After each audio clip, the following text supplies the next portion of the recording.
pengen Audi gara-gara main GTA. Orang-orang muda, berapa menit sih? anak muda. Ada 30 menit ya? Ya 10 juta aja lah. Ji. Minum dulu. Kayaknya gaji nyanyiku itu 10 juta tuh. Hai Mailins, kembali lagi bersama Mahlina Harja di YouTube aku, Mahlina Harja Official, dan sekarang aku sama Widih, sama Haji Krisna. Siapa sih yang nggak tahu Haji Krisna? Dan hari ini aku akan berkegiatan sama Haji Krisna. Yang kepoin, ikutin kita aja gitu. Iya, selamat Mailin, selamat datang di tempatnya Haji Krisna. Iya, ya, betul. kita buat acara santai ya. Iya, kita buat santai aja. Iya. Yuk, kita ikutin yuk.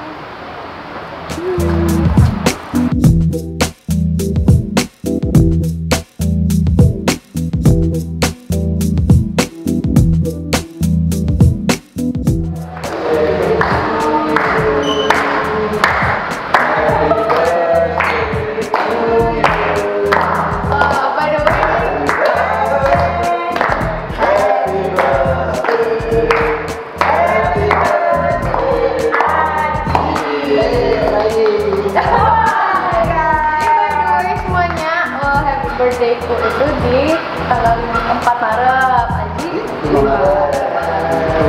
Terus dapat bocoran dari bapak kemarin.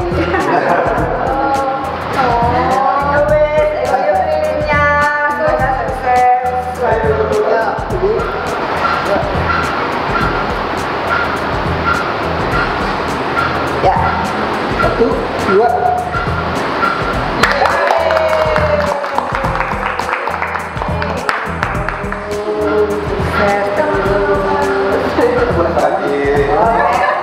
Boleh, kita udah bersih tadi.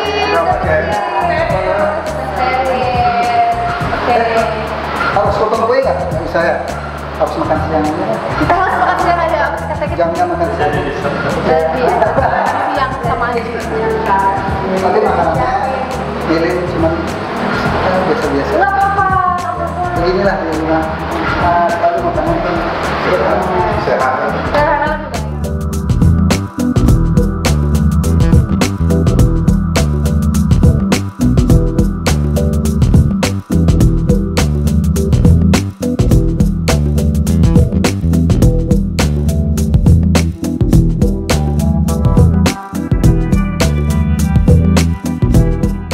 Hai semuanya, kembali lagi bersama hal ini. Sekarang kita ngobrol-ngobrol sama Haji Krisna. Aduh, Ci, mau tahu dong, ini kan banyak nih mobilnya. Tadi aja masuk udah kayak gitu. Lihatnya tuh kayak gitu. Itu gimana sih ceritanya, kok bisa gitu? Awal mulanya Haji berbisnis, terus ceritanya dari awal tuh gimana bisa kayak gini? Ini pertanyaan berapa menit nih? Biasanya kalau panjang-panjang nggak apa-apa. Biasanya kalau narasumber kan dibayar kan. Kali ini nggak dibayar kan. Biasanya sering isi acara di mana. Bayaran ada nggak? Bayaran ada nggak? Ini kali ini dibayar apa enggak? Kalau dibayar lama nanti bicaranya. Kayaknya nggak punya uang buat bayar Haji deh. Gimana, berkenankah menjawabnya? Nggak siap. Oh, siap, oke. Gimana? Pertanyaan apa? Lupa nih. Pertanyaannya adalah gimana Haji bisa memulai awal dari semua bisnis ini? Sebenarnya ceritanya panjang ya. Dipanjangkan aja. Ya, ceritanya panjang. Haji mulai dari awal aja ya. Haji itu kelahiran Bali Utara. Aslinya Gianyar. Bali Utara itu tau nggak? Singaraja Lovina. Oh, ya, aku buta utara kan gitu. Kelahiran di sana, orang tuanya Haji petani, ibunya Haji pedagang kue. Kue apa? Kue jajan-jajanan di Bali, jajan Bali itu. Nah, tiap pagi jam 4 tuh bantu ibu jualan kue di pasar. Jam 4 pagi bantu ibu jualan kue di pasar sampai jam 7. Jam 7 bantu orang tua ke sawah. Jam 7 pagi bantu orang tua ke sawah. Berarti bayangkan dari jam 4 subuh bantu ibu jualan kue di pasar. Terus jam 7 bagi tugas bantu orang tua ke sawah sampai jam 10. Jam 10 pulang, jam persiapan sekolah siang. Sekolah siang itu umur berapa? Umur masih SMP ya, masih SMP. Nah di situ setiap hari itu sekolah itu jalan kaki 2,5 kilo. Waduh, terus? 2,5 kilo. Nah uang saku yang diberikan oleh orang tua kadang-kadang dikasih, kadang-kadang tidak. Itu status itu ya. Nah, bayangin enggak, mahal ini zaman sekarang ada anak-anak milenial sekarang mau jalan kaki sekolah 2,5 kilo. Oh, aku mau sih. Mau, benar. Mau. Dengan di trik matahari mau enggak? Mau, tapi jajannya jangan segitu, jajannya lebih. 1 juta. Itu tapi mau jalan kaki tapi jajannya lebih. Itu gila, 100 ribu loh, kadang-kadang dikasih, kadang-kadang tidak. 100 rupiah. 100 rupiah Ya. setiap hari, kadang-kadang dikasih, kadang-kadang tidak. Kalau naik angkot, otomatis uang yang 100 rupiah itu habis buat bayar angkot kan. Nah dengan pertimbangan itu kenapa sih pilih jalan kaki, karena uang 100 rupiah itu sangat berguna buat beli es dan jajan di sekolah. Cukup ya 100 rupiah ya. Gimana ya keadaan ekonomi orang tuanya begitu kan? Maksudnya 100 rupiah pada saat itu di kantin gitu. Kalau zaman itu ya uang 100 rupiah itu jajan 25 rupiah satu, es 25 rupiah ya dapat minum 2 kali lah, jajan 2 kali. Nah, Sekarang masih ada nggak 25 rupiah? nggak ada. Nggak ada ya. Mungkin 50 ada ya 50. Mungkin 100 rupiah dulu sampai sekarang 100 ribu kali ya. Ya mungkin selisihnya. Setelah itu kita sekolah cuma hanya 6 bulan, keterbatasan ekonomi orang tua. Akhirnya tak kira dikasih uang saku sama orang tua saya manggil orang tuanya manggil jam 8 malam, dikira dikasih uang saku. Ternyata enggak. Terus? Pahit yang kita dapatkan. Orang tua Ji bilang gini, bahwa bapak sudah tidak bisa membiayai sekolah lagi. Kenapa itu? Ya karena ekonomi, keterbatasan ekonomi. Sedangkan orang tua petani, ibu pedagang kue. Itu Iya. waktu SMA. Memang dari kecil Pariswati, orang tua, ya. dari kecil orang tua udah petani. Artinya orang tua itu hidup untuk biaya anaknya dari bertani dan jualan kue. Nah dengan keterbatasan ekonomi dan umur orang tua kan semakin tua, semakin menurun, tenaga juga semakin habis. Akhirnya disitulah orang tua janji manggil bahwa bapak sudah tidak bisa membiayai sekolah lagi. Nah jam 8 dipanggil, bapak bilang udah tidak bisa membiayai sekolah lagi. Jam 7 pagi, tanpa seizin orang tua meninggalkan kampung halaman. Berani nggak? Orang tua manggil jam 8 malam, bahwa bapak tidak bisa membiayai sekolah lagi, kayak gitu.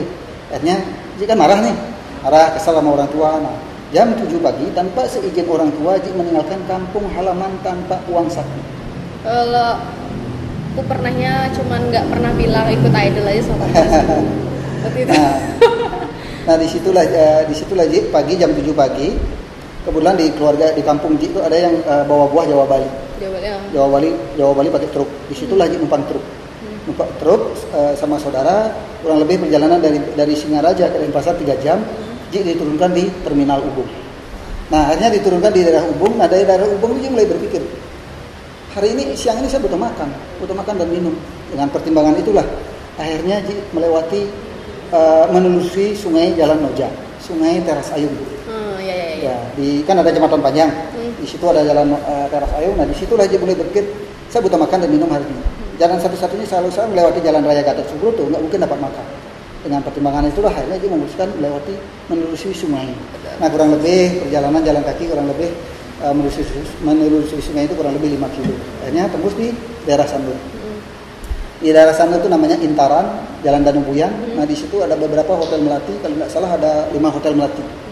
Ada Hotel Nusa Indah, ada Hotel Rani. Dan pertama kali Ji numpang di Denpasar ini adalah di Hotel Rani. Di Hotel Rani di Jalan Danau Buyang. Nah di situ ada pos security.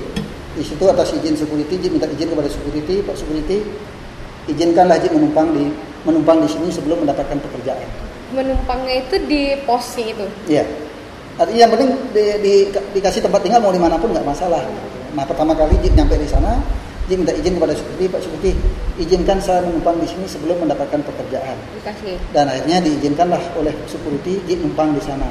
Dan Ji tidur di pos security itu selama 2 tahun. 2 tahun? 2 tahun di pos security dengan beralaskan bantal bataku. Mau nggak?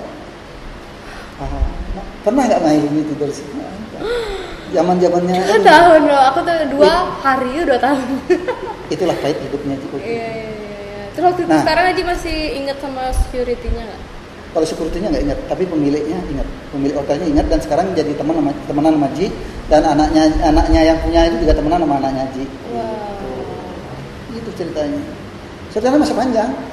Nah, lanjutkan terus. Iya, itu masih panjang. Itu kurang lebih aktivitas yang dilakukan di hari pertama apa? Jam 12 malam, sore yang ke sana, membersihkan halaman parkir kebun hotel tersebut. Malam jam 12 sampai jam 3 nyuci mobil yang ada di parkiran hotel tersebut. jam 3 sampai jam 7 pagi Ji istirahat nih, kan perlu istirahat kan, tidur di pos security. Jam 7 bangun, nyamperin ya punya mobil. Nah biasanya kan di hotel-hotel itu ya, sama ini ya, di hotel-hotel itu biasanya kan pasti ada tamu-tamu apa ya, tamu-tamu pribadi yang nginep di sana. Misalnya plat L, plat B kan gitu.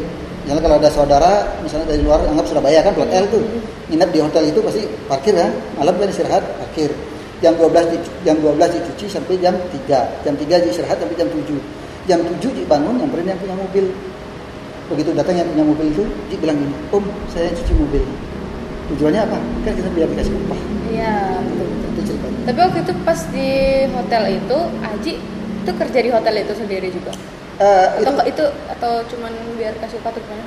Itu buka apa ya, di situ freelance ya, bukan jadi pegawai di sana. Oh. Jadi iya. cuma numpang di situ. Terus hari pertama daripada kita diam, ya kan kita namanya numpang kan, ya punya inisiatif lah membersihkan halaman parkir dan kebun hotel tersebut.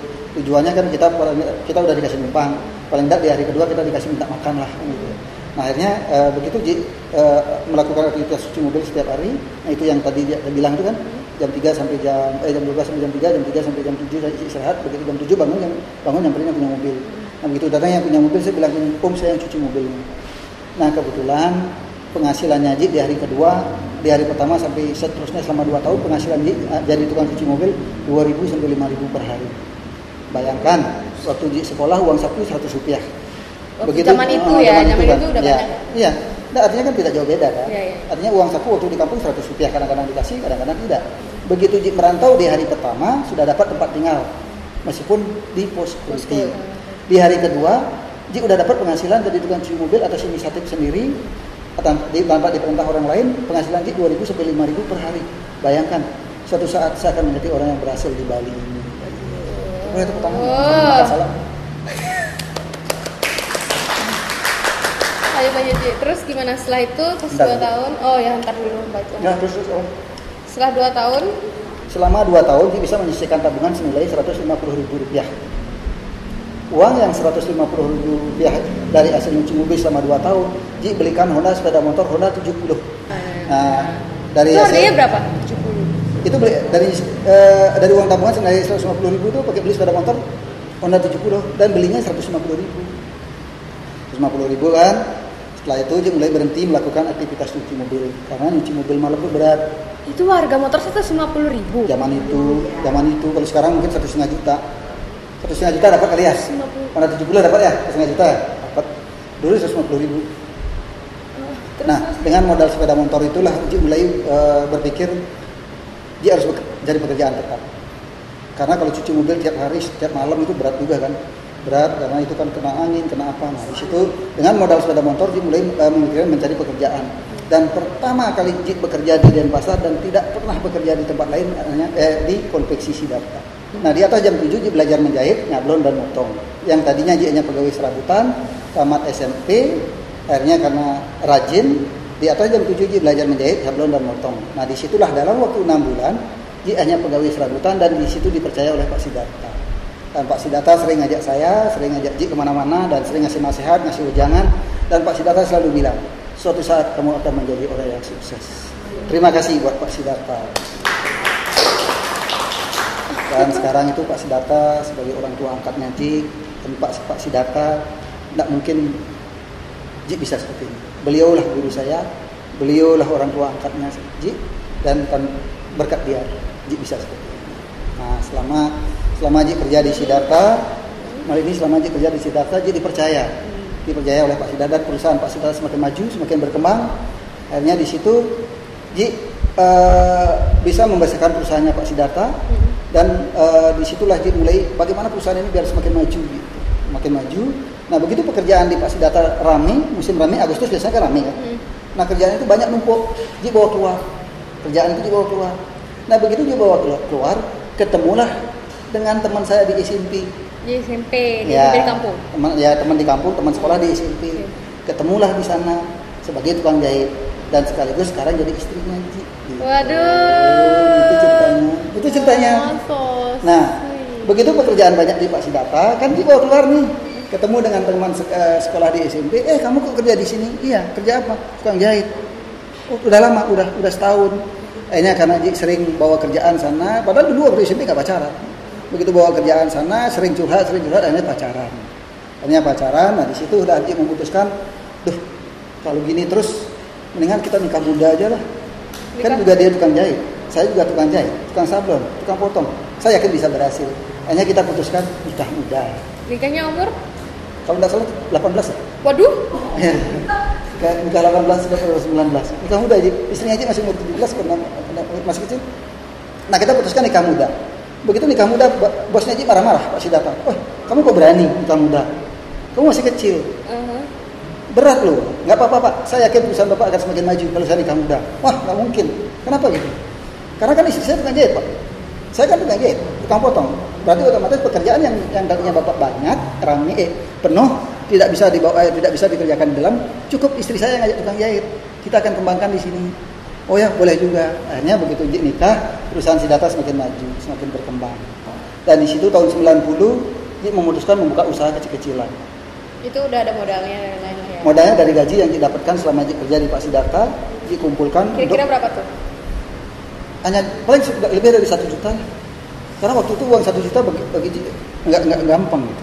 Nah pertama kali Ji buka tahun 90, buka usaha di depan Art Center. Depan Art Center mungkin yang ada yang tinggal Nusa Indah itu depan Art Center masih kecil.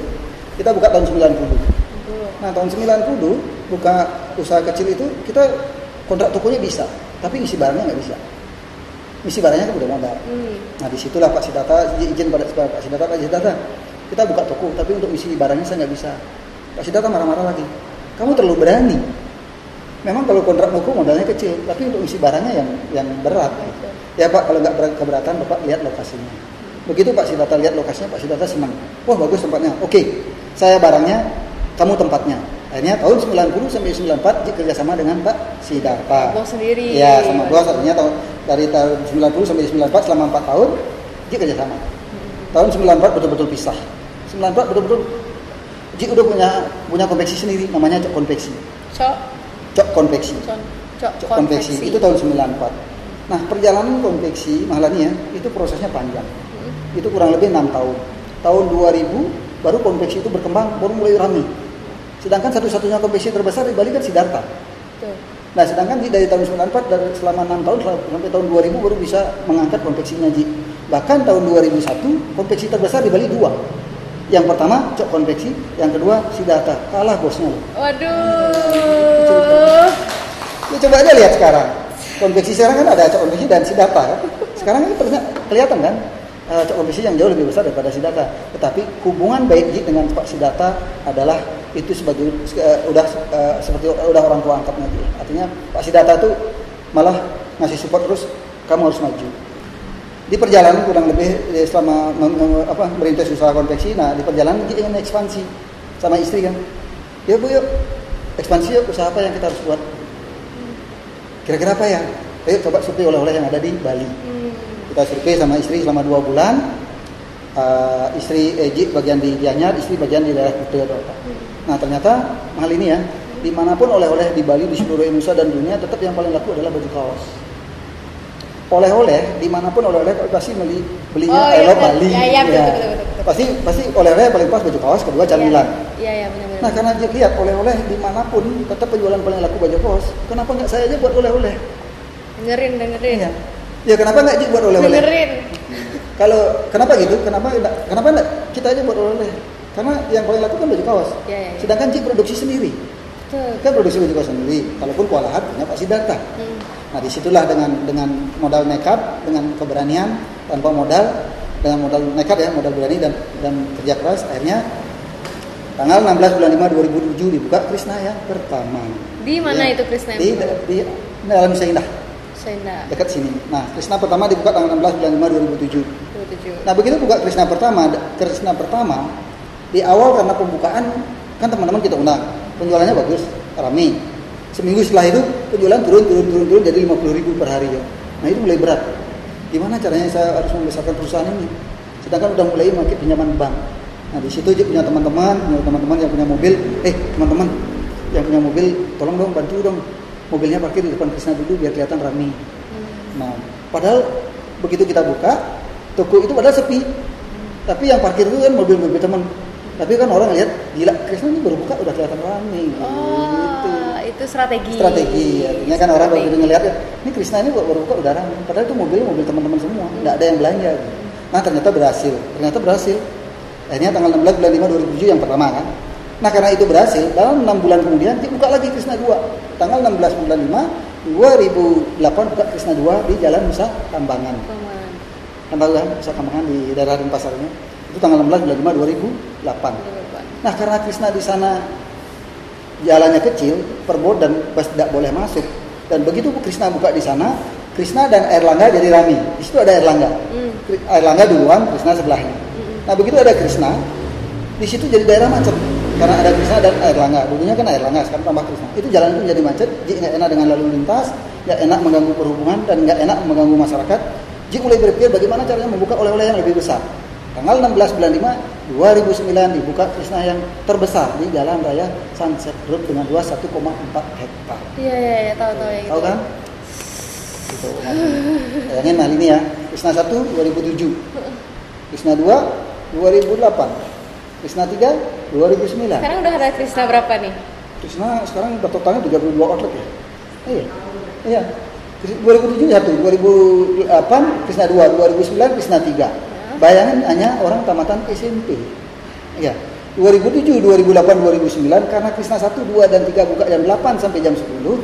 Sedangkan di atas jam 10 masih ramai pengunjung yang belanja dan bahkan toko Krishna sering tutup sampai jam 12 dan bahkan karyawannya sering pingsan di bagian kasir. Karena kan toko kan buka jam 8 seharusnya sampai jam 10. Tapi karena tamu maksa-maksa tetap masih mau belanja, akhirnya tokonya ngelewatin jam. Akhirnya tutupnya sampai jam 12. Nah, sampai karena ada pingsan gitu. Iya. Capek dia, kurang istirahat. Iya, akhirnya di situ juga punya ide, punya pemikiran bagaimana caranya membuka oleh-oleh yang jadi pionir di seluruh Indonesia yang pertama. Akhirnya 1 November 2010 dibuka Ramakrishna 24 jam di dekat Bandara Ngurah Rai. Artinya sampai sekarang kan ini ya, sekarang kan 2020. Iya. Krishna itu totalnya ada 32 outlet. Dan Krishna baru umur 12 tahun. 12 tahun. 12 tahun 32 outlet. Berarti tiap tahun outletnya berapa? Tiap tahun membangun 2,5 outlet. Sekarang total outlet 32 outlet dan seluruh karyawan 3.000 karyawan. 3.000 karyawan. Mau lanjut apa salah? Di rumah berapa mah? 2 ya, mau lu ya? Apanya? Mau lu sama Mami ketut ya. Nah terus gimana nih? Di belakang tuh banyak tuh kayaknya tuh mobil-mobilnya tuh. Itu pertama kali mobil apa yang dipunya? Jadi pertama kali mobil yang dipunya, kalau mobil sport ya, Mercy. Oh iya, mobil sport. Oke. Mercy SLK itulah yang pertama dibeli. Terus yang kedua itu waktu udah punya Krishna? Belum. Itu masih cek konveksi. Udah Krishna. Oh, udah. Udah Krishna keberapa tuh? Krishna kedua 2008. 2008 udah bisa. Jadi 2008 sudah bisa beli mobil sport, tapi masih mikir-mikir waktu berani nggak beli ya? Bisa nyicil nggak? Ternyata bisa. Itu namanya Mercy SLK. Setelah itu kita kedua main Harley, beli Harley. Belakang itu ya, belakang nah, itu. Itu di 2008, 2009, 2010 kita betul-betul ingin menikmati hasil jerih payahnya Ji, bukan untuk show off, untuk bergaya-gaya, bukan.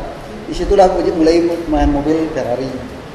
Setelah Ferrari kita beli. Itu ya buat menyenangkan diri sendiri. Ya, untuk bukan gaya-gayaan sih. Ya. Sampai sekarang kan jarang pakai mobil. Iya. Ya, paling yang pakai oleh teman-teman kalau pas ada syuting apa dia pakai. Nah, sekarang kita ada mobil, ada Ferrari, ada Lamborghini, ada Audi, ada Porsche. Nggak tahu lah. Ada 6, ada gara-gara main GTA. Pengen Audi gara-gara main GTA. Jadi ya menikmati mobil sport lewat GTA aja udah gitu. Nah, sekali-sekali sih enak dipakai ya, tapi buat tiap hari sih enggak. Tapi kalau pergi situasi saat ini sebaiknya dijual satu buat disumbangkan untuk sosial, itu jauh lebih baik. Waduh. Masalahnya ini yang beli nggak ada. Kita udah mau jual satu yang di Jakarta, cuman belum ada yang nawar. Iya. Karena situasi seperti itu. Disumbangkin ke sini boleh juga deh. Ya kita punya karyawan 3.000. Kalau ini mudah-mudahan virus corona ini nggak lama ya. Nah ini nih yang mau dipertanyakan nih. Kan sekarang tuh lagi virus corona. Dan sedangkan Aji itu punya sangat amat banyak itu Krishna tadi kan. Nah gimana tuh penanggulangannya? Ya, Kan sekarang pasti kan lagi semi lockdown nggak bisa dibilang ya. Iya. Kita masih diarahkan untuk tidak keluar rumah. Bali juga seperti itu kan, dan lainnya juga. Terus Haji gimana nih caranya? Pasti orang juga untuk belanja pasti agak menurun kan. Ya dari tanggal 16 kemarin sebelum nyepi memang sudah Krishna udah tutup. Udah tutup, ikuti imbauan pemerintah. Sebelum nyepi? Sebelum nyepi udah tutup. Jadi ikuti imbauan dari pemerintah dan dari gubernur bahwa diimbau untuk tutup sampai kemarin kan sampai 31 April 31 Maret. Nah sekarang ada ada penambahan lagi kan ya, sampai betul, 29 Mei. Ya. Ya tentunya saya yakin juga pemerintah gubernur pasti akan evaluasi. Ya kalau misalnya dalam 1 bulan ini bisa reda, mungkin toko udah bisa buka. Ya apapun keputusan dari pemerintah Ji pasti akan ikuti. Ya untuk saat ini Ji lebih baik tutup dulu. Nah tentunya gimana caranya Ji? Tentunya Ji punya karyawan 3.000. Karyawan 3.000 itu kita harus pikirkan. Nah itu. Ya kalau untuk bulan Maret kita masih bisa. Kan gajinya di bulan Maret kita udah keluarkan. Terutama untuk di bulan, kalau ini lama sampai bulan Mei, kita kan karyawan tuh butuh makan juga ya, kan, untuk bulan April dan Mei. Nah untuk bulan April dan Mei ini ya Ji masih pikirkan juga solusinya bagaimana. Ya tentunya dari Ji akan memikirkan bagaimana yang paling penting adalah sembako buat karyawan. Betul. Ya mungkin kalau gaji mungkin kita akan berat ya. Tapi kalau sembako untuk di bulan April dan Mei betul-betul kita akan pikirkan jangan sampai ada karyawan kita yang sampai kelaparan atau apa, itu nggak boleh. Makanya betul-betul kita pikirkan. Ya, artinya yang paling penting sekarang adalah kesehatan dulu. Kesehatan yang paling penting di perusahaannya Ji Krishna itu yang paling penting adalah kesehatan karyawan. Yang kedua kita bagaimana biaya hidup dia untuk kehidupannya dia sehari-hari kan butuh sembako. Betul. Nah di situ Ji masih dipikirkan. Tapi pasti akan kita sisihkan untuk ngasih sembako untuk bulan April dan Mei. Yang mudah-mudahan virus corona ini nggak lama. Ji berdoa mudah-mudahan ya cukuplah sampai bulan April akhir lah. Biar Mei sudah mulai ayo dong corona pergi. Ya, Go away corona. Nah daripada kita stres, sekarang kan udah 2 seminggu nih, hampir lebih kan. Dia banyak di rumah kan. Ya, kita tidur, ya. istirahat. Karena Ji lebih banyak bersih-bersih di rumah, nyuci, bersihin kamar mandi, dan malamnya lebih banyak sembahyang. Nah terus dengar-dengar nih dan sempat nonton juga sih sebelum kesini pasti nonton apa nih? Kepoin aja dulu yang sama artis-artis gimana sih kok bisa deket itu gitu. Ji juga nggak tahu. Loh, nggak tahu. Ji juga nggak tahu, semua itu ngalir aja. Ngalir aja. Ceritanya tuh begini. Dulu Ji pertama Ji kenal sama artis adalah Raffi Ahmad. Pertama Ji kenal artis adalah Raffi Ahmad. Yang kedua adalah Syahrini. Nah, dua artis ini, Raffi sama Syahrini, Ji kenal pertama. Akhirnya Ji sering sama Raffi sama Syahrini kemana-mana. Terus hari ini kalau ke Bali pasti nemuin Ji. Terus kalau Ji ke Jakarta wajib ke tempatnya hari ini. Begitu juga ke tempatnya Raffi. Nah dari situ mungkin gimana hanya teman-teman artis mulai banyak tahu, mulai banyak dengar. Terus kalau teman-teman artis yang lain ke Bali pasti ke rumahnya Ji. Dan rata-rata ke rumahnya Ji. Dan sekarang biasanya kalau artis-artis datang ke Bali ke rumahnya Ji dan ke Krishna Bypass. Okay. Karena gini, begitu sebelum dia ke bandara, dia pasti lebih tepatnya di mana ya? Udah di tempatnya Haji Krishna aja, di tempat lounge-nya Haji Krishna yang di Berlin Gastro, lagian dekat sama bandara. Dan yang kedua, lagian juga udah diantar jemput sama timnya Haji. Artinya teman-teman artis kalau yang ke Bali, kita akan manjakan dari Krishna yang memanjakan artis. Makan semuanya udah kita siapin. Jemputnya pakai ini dong. Terserah. Ya kalau misalnya dia mau pakai Lambo ya silakan, kalau mau pakai Ferrari ya silakan. Tinggal pilih aja. Yuk pilih yuk. Ya. Terus nih pertanyaan terakhir. Biasanya tiap minggu loh, teman-teman artis pasti ada. Oh iya. Hampir tiap minggu. Tapi karena situasi sekarang. Om Malini sering kesini boleh Ji? Baru kali ini. Okay. Baru kali ini kenal Ji kenal lihat Mahal ini waktu masih SMA ya. Sekarang waktu udah nyanyi ya Pak ya. Waktu nyanyi di Puspen Badung ya. Iya. Itu kenal dan itu sempat Ji mau undang waktu acara pembukaan apa ya, tapi lupa. Udah mau undang waktu itu tapi lupa karena waktu itu pemilihan bupati Pak Sudiane sama Pak Giri Plastik kalau nggak salah. Di situ akhirnya lupa. Akhirnya sekarang ketemu yang kedua kali. Iya, ini pertemuan yang kedua kali.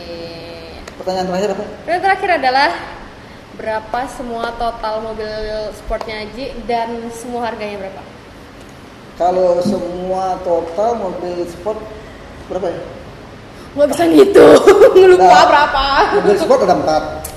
Kalau Jeep ada Ya semua lah semua. ya total semua 16. Yang kalian lihat itu kan di sini kan. Di luar tuh masih Ya. ada. Mobil itu totalnya di rumah mobil pribadi ada 16. Aduh, di 16. rumah berapa Pak? Motor apa? Yang satu kita udah sisihkan, kita akan jual Untuk membantu orang lain. untuk Ya? karyawan. Oh, untuk karyawan. Iya. Untuk Untuk karyawan untuk persiapan bulan April dan Mei. Itu yang corona tadi. Nah, untuk karena kan karyawan butuh makan juga kan. Iya, untuk gitu. butuh makan untuk keluarganya. Iya, karena kan Iya. ditutup semua. Ya gitu. ditutup. Mm-mm. Yang paling penting sekarang kan adalah butuh kebutuhan makan dulu ya. Iya. Kalau untuk kos-kosan, untuk kredit ya belakangan dulu lah. Yang penting sekarang kesehatan dan kebutuhan isi perut dulu. Iya. Yang satu belum dijawab tuh. Hah, yang apa? Totalnya semua berapa? 16 mobil? Bukan total ininya. Ya puluhan M lah. Kalau sekarang situasi gini agak susah ngomongin puluhan M, nanti rame nanti. Yang jelas kita harus seimbang. Iya. Apa yang kita punya di situasi saat ini kita harus sisihkan untuk sosial. Iya. Kan satu mobil udah sisihkan untuk karyawan. Ya, mudah-mudahan ada yang beli. Kalau sekarang belum ada yang nawar. Ayo dong, buat membantu karyawan loh. Jadi sekalian Ji, siapa tahu ada yang mau beli kan Ji? Itu buat Oh, ada yang membantu. mau beli? Nah, Silakan. Oh tuh Rubicon. itu Iya. untuk menyisihkan karyawan gitu, ya kan Ji ya? Satu Rubicon siap dijual. Ya, kalau satu Rubicon kan 750 juta kita jual. Pak? Terus laku udah 750 juta guys. Rubicon kita jual, itu kita sisihkan untuk sembako untuk karyawan untuk selama 2 bulan. Rasanya cukup. Itu sih. Oke, itu dia tadi pertanyaan-pertanyaan buat Aji Krisna dan sudah sangat amat panjang sekali dijawabnya dan sejarahnya Aji Krisna dan kita akhirnya tahu juga. Semoga itu bisa bermotivasi kalian, memotivasi kalian orang-orang muda, Berapa menit sih? anak-anak muda. Ada 30 menit ya? Ya 10 juta aja lah. Ji, Minum dulu. kayaknya gaji nyanyiku itu 10 juta tuh. Oke, next. Oke, jadi sekarang kita mau semprot-semprotin disinfektan buat membasmi corona. Oke, let's go.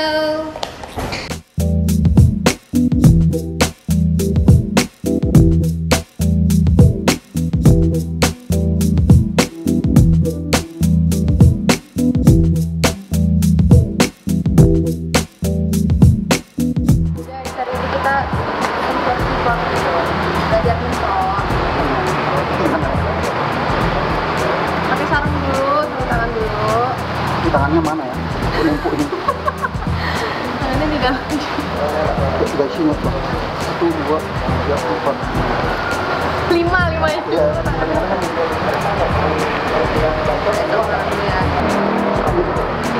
Aku harus cepat dulu. Ya, ya.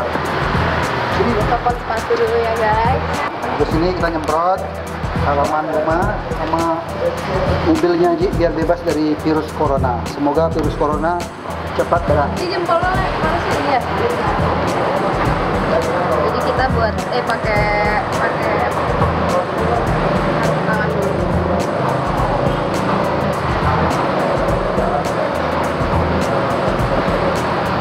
Ini pertama kalinya aku pakai kayak gini. Juga.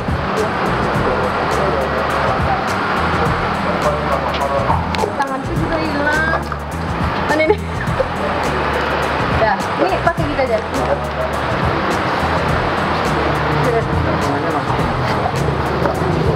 Yuk. Ayo kita nyemprot anggur. Ini dipakai. Oh, ini nggak ada kunci itu. Nyemprot jadi nyemprot. Kalau nyemprot diri sendiri boleh nggak? Masuk. Boleh nggak? Orang nyemprot jalan-jalan tuh pakai ini ya? Beda. Oh, beda ya.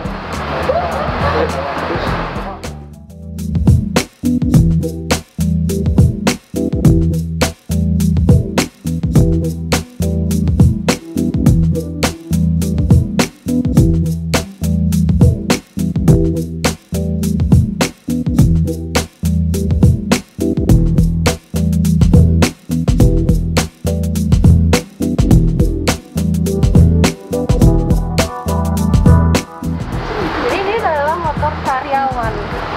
Jadi karyawannya pulang dengan aman. Ini disemprot. Ya. Mbak karyawan nggak apa-apa ya. Wah, ini obat.